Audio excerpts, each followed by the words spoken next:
ஒரு ஊரில் ஒரு சேட்டுக்காக இருந்தது. அந்த தோட்டத்தில் பயங்கர விளைச்சல், நிறைய பணங்காசு இருந்தது. ஆனால் தான் மகனுக்கு இன்னும் கல்யாணம் ஆகலை. வயதாகிட்டே இருந்தது. எப்படியாவது தன் மகனுக்கு அழகான மனைவி அமையணும் அப்படின்னு ஒவ்வொருத்தர்கிட்டையா சொல்லிக்கிட்டு இருந்தது. ரொம்பவே வருத்தப்பட்டுட்டு இருந்தது. அந்த சமயம் ஒரு அழகான துணிக்குருவி காகத்தோட வீட்டு வாசல் முன்னாடி வந்து நின்னுது. நீ யாரு? யாரை பார்க்க வந்த? என்ன வேணும்? உங்க வீட்ல எனக்கு இருக்க இடம் கிடைக்குமா? என் பின்னாடி ஒரு பெரிய குருவி வருது. என் அப்பா அந்த குருவி கிட்ட கொஞ்சம் வட்டிக்கு பணம் வாங்கி இருந்தாரு. ஆனா எங்க அப்பா திடீர்னு இறந்துட்டாங்க. அதனால பணம் கொடுக்க முடியல. அதற்கு பதிலா என்ன கல்யாணம் பண்ணிக்க சொல்லுது. என் பின்னாடியே வருது. நான் அத கல்யாணம் பண்ணிக்க விரும்பல. எப்படியாவது என்ன அந்த குருவியிடமிருந்து காப்பாத்துங்க. ப்ளீஸ் ப்ளீஸ், தயவு செய்து எனக்கு உதவுங்க. நான் எப்பவும் உங்களுக்கு நன்றிக்கடனா இருப்பேன். என்ன தயவு செய்து இப்ப மட்டும் என்ன விரட்டி விட்டுறாதீங்க. நீங்க என்ன விரட்டினீங்கன்னா அந்த குருவி என்ன வேணாலும் பண்ணும். எனக்கு அந்த குருவியை பிடிக்கவே இல்லை. Please please. இப்படி சொல்லி குருவி அழ ஆரம்பிச்சிருச்சு. இதை பார்த்த சேட்டுக்காகத்துக்கு கொஞ்சம் மனசு இறங்கிருச்சு. சரி சரி, நீ அழாத. இது உன் வீடு. உனக்கு வேற இடம் கிடைக்கிற வரைக்கும் நீ இங்கேயே இருந்துக்கலாம். ஒன்றும் கவலைப்படாத. நான் பார்த்துக்கிறேன் எல்லாத்தையும், சரியா? இங்கேயே எங்க வீட்லயே எங்க கூட ஒருத்தியா இருந்துரு. அடுத்த நாள் காலையில், அங்கே உங்க ரெண்டு பேருக்கும் நானே சாப்பாடு செஞ்சு கொடுக்கிறேன். வீடு சுத்தம் செய்யற வேலையும் நானே பார்த்துக்கிறேன். நீங்க எனக்கு இருக்க இடம் கொடுத்ததே பெரிய விஷயம். நான் இதை உங்களுக்கு ஒரு உதவியா செய்யறேன். காகமும் ஒத்துக்கொண்டது. துணிக்குருவி சமைக்க ஆரம்பித்தது. அப்போது சேட்டுக்காகம் தனது மகன், நம்ம எங்கெல்லாம் உனக்கு சம்மந்தம் தேடினோம், ஒன்றும் கிடைக்கல. துணிக்குருவி எனக்கு ரொம்ப பிடிச்சிருக்கு. உனக்கு விருப்பம் இருந்தா துணிக்கிட்ட நான் பேசுறேன். அப்பா, எனக்கு துணியை ரொம்ப பிடிச்சிருக்கு. துணி மட்டும் கல்யாணம் பண்ணிக்க ஒத்துக்கிட்டானா நம்ம வீடு ரொம்ப சந்தோஷமா இருக்கும். எனக்கு ஓகே தான். சேட்டு கல்யாணத்திற்கு ரெடி பண்ணியது. துணிகளிலேயே விலை உயர்ந்த நகைகளை, சுவையான சாப்பாடு எல்லாம் ரெடியானது. கல்யாண அலங்காரங்கள் எல்லாம் வெகு சிறப்பாக நடைபெற்று கொண்டிருந்தது. பெரிய பெரிய பறவைகள் பெரிய பெரிய கிஃப்ட் எல்லாம் கொண்டு வந்தன. திருமணம் வெகு சிறப்பாக நடந்து முடிந்தது. அனைவருக்கும் ஒரே மகிழ்ச்சி. மறுநாள் தோத்தாங்குருவி சேட்டுக்குருவியின் கதவை தட்டியது. சேட்டு, கதவை தர. எவ்வளவு நேரம் தூங்குவ? என்ன ரொம்ப நேரம் ஆகிட்டு உங்க கதவை இன்னும் ஓபன் ஆகல? சீக்கிரம் தர. சேட்டு, காலு, என்ன பண்றீங்க? சீக்கிரமா கதவை தரங்க. துணி, என்ன பண்ற? ஹலோ, யாராவது இருக்கீங்களா? சீக்கிரமா கதவை தரங்க. ஃப்ரெண்ட்ஸ் எல்லாரும் வாங்க. இங்க ஏன் தெரியல, காலு இன்னும் கதவை திறக்க மாட்டேங்காங்க. இங்க வாங்க. இதுக்கு மேல வேற வழி இல்லை, கதவை உடைச்சிட வேண்டியதுதான். கதவை உடைச்சு எல்லாரும் உள்ள போய் பார்த்தாங்க. ஐயோ, என்னாச்சு? இவங்க ரெண்டு பேரும் மயங்கி கிடக்குறாங்க.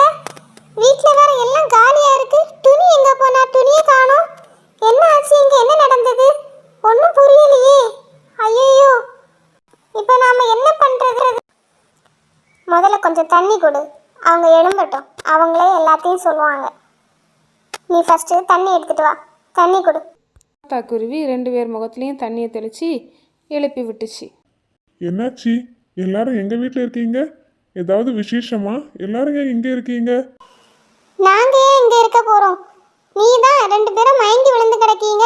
இவ்வளவு நேரம் எழும்பல. எவ்வளவு நேரமா கதவை தட்டுறது? கதவை உடைச்சிட்டு நாங்க உள்ள வந்திருக்கோம். துணியை வேற காணல. இரண்டு பேரும் சுற்றுமுற்றும் பார்த்து வீட்டின் நிலையை உணர்ந்து கொண்டார்கள். இருவரும் பெருத்த சோகத்தில், ஏய், நாம ரொம்ப மோசம் போயிட்டோம். நம்மள அந்த துணிக்குருவி ஏமாத்திட்டு எல்லா பொருளையும் எடுத்துட்டு போயிருக்கு. ரொம்ப அழகா பிளான் பண்ணி வந்திருக்கு. என் வீட்டில் இருந்த எல்லா நகைங்க, பணம் எல்லாத்தையும் எடுத்துட்டு போயிருக்கு. நான் அதை ரொம்ப நம்பினேன். அதை இப்போ நான் எங்கே போய் தேடுவேன்? நான் துணி மேலே ரொம்ப நம்பிக்கை வச்சிருந்தேன். ஆனால் அது என்னை இப்படி ஏமாத்திட்டு போகும்னு நான் நினைக்கல. ரொம்பவே எனக்கு வருத்தமாக இருக்கு. இது எனக்கு தாங்க முடியாத சோகத்தை ஏற்படுத்துது. இந்த ஏமாற்றத்தை தாங்க முடியலை. கொஞ்ச நாளில் அந்த சோகத்திலேயே இறந்து போயிட்டு. இதனால் எல்லா பறவைங்களும் சேர்ந்து ஒரு பிளான் பண்ணிச்சு. நாம கண்டிப்பா நிச்சயமா ஒரு நல்ல பிளான் பண்ணி அந்த துணிக்குருவியை பிடிக்கணும். நம்ம நியூஸ் பேப்பரில் ஒரு நியூஸ் போடலாம். ஒரு பணக்கார வீட்டு பையனுக்கு மருமக தேவை அப்படின்னு. கண்டிப்பாக அந்த துணிக்குருவி இங்கே வரும். அந்த சமயமாக பார்த்து அதை லாபகரமாக பிடிச்சிடலாம். நம்ம சேட்டுக்காகத்துக்காக கண்டிப்பாக நாம் அதை பழி வாங்கியே தீரணும். நியூஸ் பேப்பர் விளம்பரம் படத்தை பார்த்து நிறைய குருவிங்க பெண் பார்க்கும் படலத்துக்கு வந்திருந்தாங்க. ஆனால் புறா எனக்கு துணியை தான் ரொம்ப பிடிச்சிருக்கு. நான் துணியை செலக்ட் பண்ணுறேன். நீங்கள் எல்லாம் தயவு செய்து வீட்டுக்கு போங்க. ரொம்ப சந்தோஷமாக கல்யாணத்தை முடிச்சிட்டு புறா பேச ஆரம்பிச்சுது. எனக்கு துணியை ரொம்ப ரொம்ப பிடிச்சிருந்தது. எனக்கு அளவில்லாத பணம், சொத்து, நகை எல்லாமே இருக்கு. ஆனால் நல்ல ஒரு மனைவி இல்லாமல் இருந்தா. ஆனால் இப்போ எனக்கு அந்த குறையும் தீர்ந்துடுச்சு துணியால். துணி ரொம்ப அழகான பொண்ணு, ரொம்ப நல்லவா. அவளை மாதிரி ஒரு நல்ல பொண்ணை இங்கே யாரையுமே பார்க்கவே முடியாது. அவ்வளவு அழகான, ரொம்ப நம்பிக்கையான நல்ல பொண்ணு. அவளுக்காக நான் எதையும் செய்வேன். பேசிக்கொண்டு இருக்கும்போதே காலுக்காகம் பறந்து வந்து மேடையில் உட்கார்ந்தது.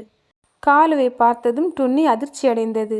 ஐயோ, மாட்டினண்டா சாமி, எஸ்கேப் ஆயிட வேண்டியதான். அங்கிருந்து தப்பிக்க முயன்றாள் துணி. ஏய், எங்க போற? நில்லு. இன்னும் எத்தனை பேரை ஏமாத்தலான் இருக்க? இதுக்கு முன்னாடி எத்தனை பேரை ஏமாத்தி இருக்க? நீ ஏமாத்தினது என் நண்பன். அவன் என்னோட உயிர் நண்பன். உனக்கு தெரியுமா? உன்னால என் உயிர் நண்பனோட அப்பா இறந்து போயிட்டாங்க. இது எல்லாத்துக்குமே காரணம் நீ தான். உன்னை பழி வாங்குறதுக்காகத்தான் நாங்கள் இந்த கல்யாண நாடகத்தையே போட்டோம். அதில் நீ வசமாக வந்து சிக்கவும் செஞ்சிட்ட. வா, உன்னை போலீஸ் ஸ்டேஷன் கூட்டிகிட்டு போகிறேன். இன்னும் என்ன இங்கே நின்று வேடிக்கை பார்க்குற? வா போகலாம். நீ என்ன நினச்ச? வாழ்க்கை ஃபுல்லாக ஒவ்வொருத்தரையா ஏமாற்றி வாழ்ந்துடலாம் நினச்சியா? அப்படி ஒருபோதும் வாழ முடியாது. என்னைக்காவது ஒரு நாள் எங்கேயாவது ஒரு இடத்துல கண்டிப்பாக நீ மாட்டுவ. அந்த நேரம்தான் இந்த நேரம்.